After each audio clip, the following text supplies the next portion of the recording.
Hi, and welcome back to this Monday edition of Focal Point on AFR Talk. Had a lot of content to deliver and had to hold off on the phone calls. We want to open up the phone lines now, 888-589-8840. And let's go right away to Eric in Grove, Oklahoma, who has been waiting patiently. Eric, welcome to Focal Point with Brian Fisher. What's on your mind? Well, Brian, can I change my subject and talk about something that y'all talked about just a few minutes ago? Sure, yeah. In fact, Okay. Why don't you address both topics? Okay, well, one is I wanted to talk about an ad that I've heard for Amnesty from Lynn Hybels, Pastor Hybels' wife. Yes, uh-huh. That's one thing that's very troubling to me because Well, I agree with you. It's a distortion of the Scripture. And that ad, and do you know, Eric, that ad is paid for by George Soros? That's George Soros money. That's the front money for that ad is coming from George Soros, who is a hardcore committed Marxist and socialist.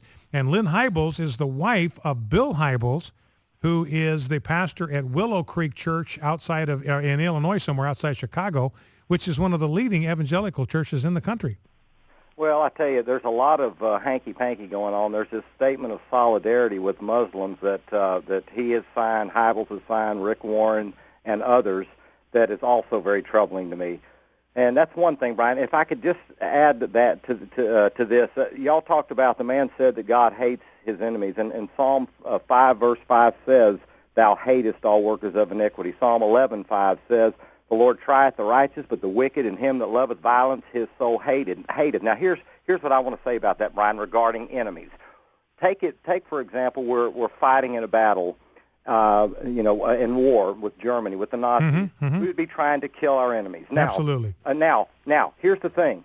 The reason I have a problem with you praying that God will bless President Obama is because of 2 John 11, which says, for he that biddeth him Godspeed, meaning an evil worker, is partaker of his evil deeds. And I look at Paul. I look at 2 Timothy 4:14. He says, Alexander the coppersmith did me much evil. The Lord reward him according to his works. 1 Timothy 1:20, of whom is Hymenaeus and Alexander, of whom I've delivered unto Satan, that they may learn not to blaspheme. I never hear Paul praying for his enemies, but I do hear him talking like he did there in 2 Timothy 4:14 and 1 Timothy 1:20.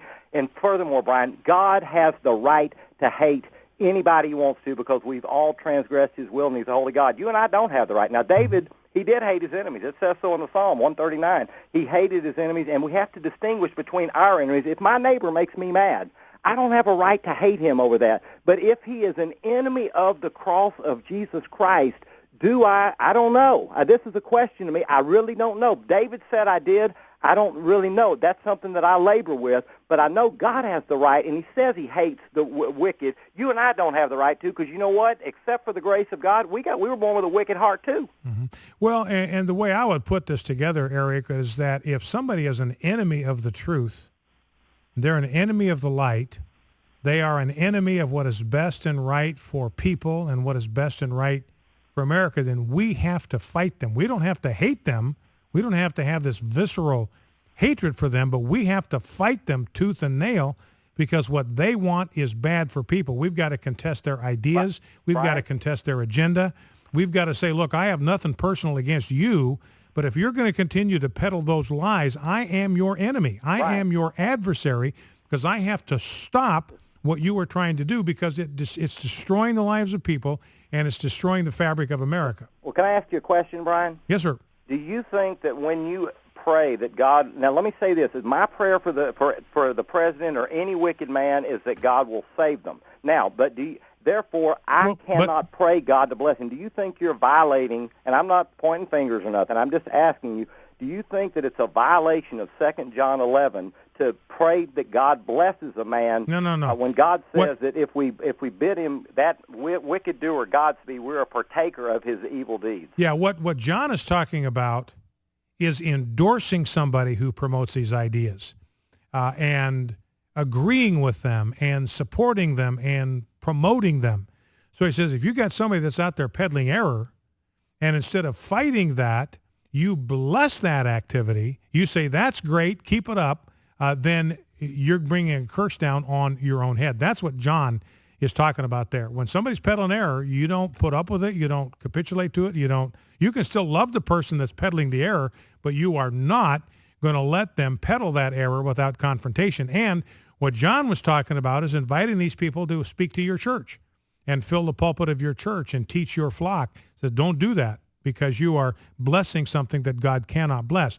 But see, I look at it, Eric, you pray for Obama to be saved.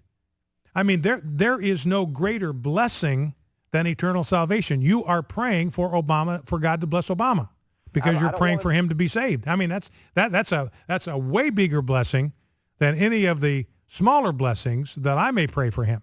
Well, I partly agree, but here's the deal. I don't want the Lord to bless anything that he is doing right now at all. No, yeah, I'm completely with you on that. I'm absolutely with you on that. We got to fight that tooth and nail. The blessing of salvation, but I pray, Lord, don't bless anything that he is doing. Yeah, I'm with you on that one. I absolutely agree. That stuff we've got to fight, and it's fine for us to fight that in prayer. I mean, there's absolutely no reason. That's what Paul is doing. He's turning these people over to Satan. He's saying that God is going to be the judge. So he's asking God to be the one that brings down judgment and justice on those that are perverting his truth and twisting his words. All right, listen, Eric, I appreciate the call. Thank you for that. Let's quickly go to Julie in Holdenville, Oklahoma. Julie, welcome to Focal Point. What's on your mind? Hi, Brian. Hey. Thanks for all you do. Thank you. Hey, I just wanted to mention something about this whistleblower, and I don't know if you've had a chance to see this, but I read it about an hour ago on the net. Cliff Kincaid of Accuracy in Media. Yeah. Mm-hmm. There's an article where he's questioning the veracity of this whistleblower. He says that first of all, the fact that he was fleeing to Hong Kong is suspicious, and that the guy he chose to break his story is an extreme left-wing homosexual. This guy Greenwald. Right. Uh-huh. And he said that there are there's others apparently that are having some second thoughts about this. They said the region is controlled. Robert Baer, he's the guy who's on Fox oftentimes, former CIA. He says that area is completely controlled by Chinese intelligence, and they're looking at this as a potential Chinese espionage case. So anyway, I just thought that was kind of interesting. I guess I'm confused if it's a Chinese espionage case. Well, I think what they're saying is that they're wondering if this guy is intentionally revealing some of the stuff he's revealing is going to be helpful to the Chinese. Well, yeah, and that may well be the case. I mean, it's probably no accident that he went to Hong Kong. I mean, he's saying that it's because they have such a commitment to free speech. Well, it's run by Communist China. I mean, Communist China is going to decide what happens to him.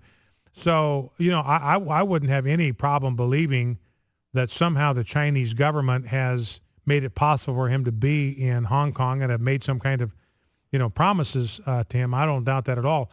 I guess to me, the fundamental issue is whether he is revealing things that are true about what the NSA has been up to. And I would say without any question that what he's revealing is in fact the truth, because the NSA is not even denying it. They want to put him in prison. They're trying to extradite him from Hong Kong, or thinking about it, because he is revealing the truth. I mean, that's what they want to punish him for. If he was making this up out of his head, they would say, don't listen to that guy. He's just making it up out of his head. There's not a single shred of truth behind what he's saying, but they're not saying anything like that.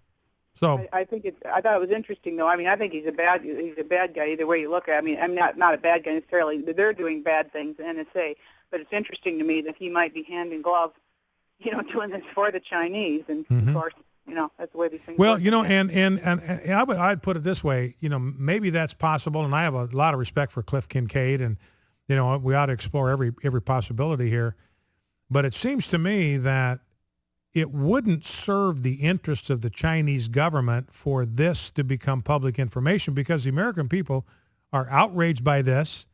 Rand Paul is going to take this to the Supreme Court. They're going to try to get all this surveillance stopped on Fourth Amendment grounds. And I'm just not sure how that serves the interest of the Chinese government for this kind of domestic surveillance to be stopped in its tracks, which could happen because of what this guy has brought forward. So anyway, Julie, I appreciate the call. Thank you for that. By the way, went back in response to our last caller, looked at 2 John 11. This is 2 John 10 and 11. If anyone comes to you, that is to your church, and does not bring this teaching, do not receive him into your house or give him any greeting. For whoever greets him, that is, who welcomes him into your house, and he's talking about a house church because that's where the church met. They met in houses. The original church buildings were homes. So if you invite somebody who does not bring the message of the truth into your house, you take part in his wicked works. So you don't want to do that. You don't want to enable that.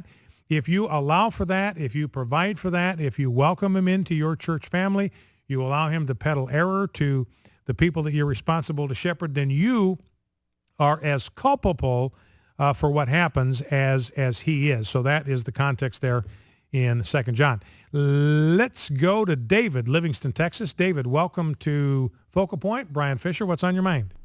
How you doing, Mr. Fisher? Good. How are you? Pretty good. I'd like to talk about the immigration reform. Yes, sir. I'm Mexican-American. I'm probably sixth-generation Mexican-American. My father was in World War II. He was born in Beeville, Texas in 1911. Wow. Married a younger woman, had me. And my son was in Iraq. And I don't think that the free amnesty or whatever they want to give to, I don't care who they are, from England, Canada, Mexico, South America, I don't think they should just let them come in here for free, because that's what it feels like to me. Mm-hmm. Now, I mean, my father went to World War II to fight for tyranny against Hitler. Now, they've broken all these laws. What did my father go out there for? yeah, he went out to fight and risk his life to uphold the rule of law, because that's what Hitler was trampling and trashing. So, Yeah. David, I only got 30 seconds. What do you think should be done with the immigration situation we're dealing with? What should we do? Well, the way we had it was everybody stood in line. And so you believe that we ought to go back, we ought to just stick with that, because that's playing by the rules. Yes. Yeah. Because we Well, I have agree. to play Listen, by the David, rules. all right, I got to let you go because I'm out of time, but I appreciate that very much, David. You know, and I think, you know, and David reminds me of something we've said before, but we need to realize we are not denying anybody a path to citizenship. We're not taking a pathway to citizenship, a roadmap to citizenship away from anybody. They've got the same pathway to citizenship that everybody else in the world has. Go home and wait your turn. Go home and wait in line. Focal Point AFR Talk.